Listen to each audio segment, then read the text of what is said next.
Assalamualaikum, perkenalkan nama saya Marazaha Naila. Saya mahasiswa IP Garut, Prodi Pendidikan Bahasa dan Sastra Indonesia. Hari ini saya akan mempresentasikan hasil analisis saya melalui pendekatan semiotika terhadap sebuah novel. Novel ini cukup terkenal, merupakan novel ikonik dari penulis hebat pada zamannya, yaitu Bumi Manusia karya Pramoedya Anantatur. Novel ini menceritakan tokoh utama kita yaitu Minke, seorang pribumi yang merupakan siswa pintar dari HBS. Beliau bertemu dengan Nyontosoroh dan juga putrinya Annelies. Di sana mulailah kisah mereka yang menceritakan tentang lika-liku kehidupan dunia kolonial dan juga ketidakadilan yang mereka alami pada masa penjajahan atau masa kolonial Eropa. Tanpa berlama-lama lagi, kita bahas materinya. Semiotika.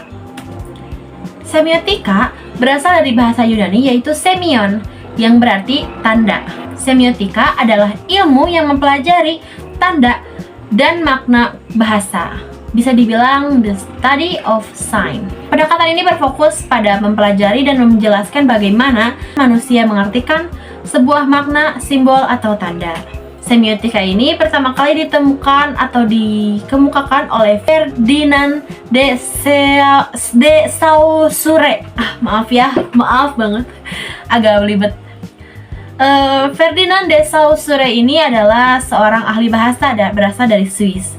Beliau mengemukakan bahwa semiotika memiliki dua variabel, yaitu penanda atau signifier, yang berarti wujud fisik atau materi dari tanda, dan petanda, signified, merupakan konsep, ide, atau makna yang diasosiasikan dengan tanda dan dengan penanda tersebut.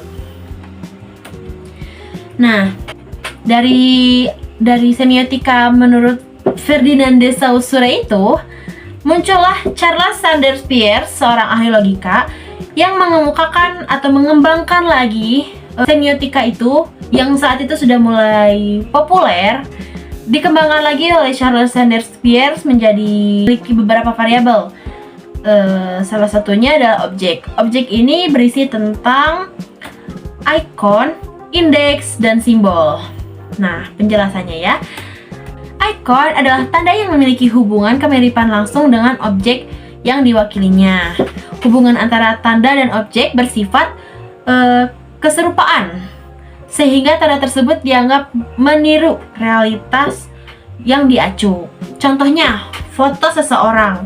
Foto tersebut disebut ikon karena foto memiliki kemiripan atau bahkan mungkin sangat menyerupai orang yang ada di foto itu.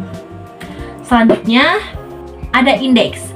Indeks adalah tanda yang memiliki hubungan sebab akibat atau kedekatan eksistensial dengan objeknya. Contohnya, api. Karena ketika ada api, maka ada asap. Nah, seperti itu indeks. Lalu selanjutnya ada simbol.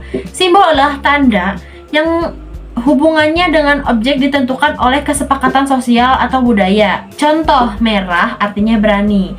Atau contoh lainnya adalah Indonesia. Bendera merah putih adalah Indonesia karena disepakati oleh kita bahwa bendera Indonesia adalah merah putih. Nah, lanjut ke hasil analisis pada novel Bumi Manusia karya Pramoedya Anantatur. Di sini saya tidak akan bawa banyak-banyak ya, karena mungkin takut terlalu panjang durasinya. Di sini ada ikon. Saya mengambil satu contoh yang saya ambil kutipannya dari buku, yaitu gambar pemandangan orang besar dan penting, mesin baru, gedung-gedung pencakar langit Amerika, semua dari seluruh dunia kini dapat aku saksikan sendiri dari lembaran-lembaran kertas cetak. Dari sini menunjukkan ini adalah ikon karena memperlihatkan bagaimana teknologi cetak dan media menjadi jendela bagi Minke untuk mengenal dunia luar. Keserupaan antara deskripsi dan kenyataan menjadikan kutipan ini mencerminkan perubahan zaman sekaligus simbol keterbukaan pengetahuan yang mulai menjangkau masyarakat kolonial. Lalu selanjutnya ada indeks. Di indeks ini juga saya mengambil satu contoh yang sudah saya dapatkan dari kutipan buku, yaitu kau harus selalu cantik, Nyai. Muka yang kusut dan pakaian berantakan juga mencerminkan perusahaan yang kusut berantakan. Tak dapat dipercaya. Kutipan ini merupakan indeks karena menunjukkan hubungan antara penampilan tokoh dengan persepsi orang lain terhadap kompetensi perusahaan. Hubungan tanda dan objek bersifat sebab akibat. Muka kusut dan pakaian berantakan dianggap mencerminkan perusahaan yang tidak tertata dan tidak dipercaya. Lalu yang selanjutnya adalah simbol. Simbol ini saya mengambil 3 contoh, yaitu yang pertama adalah pribumi.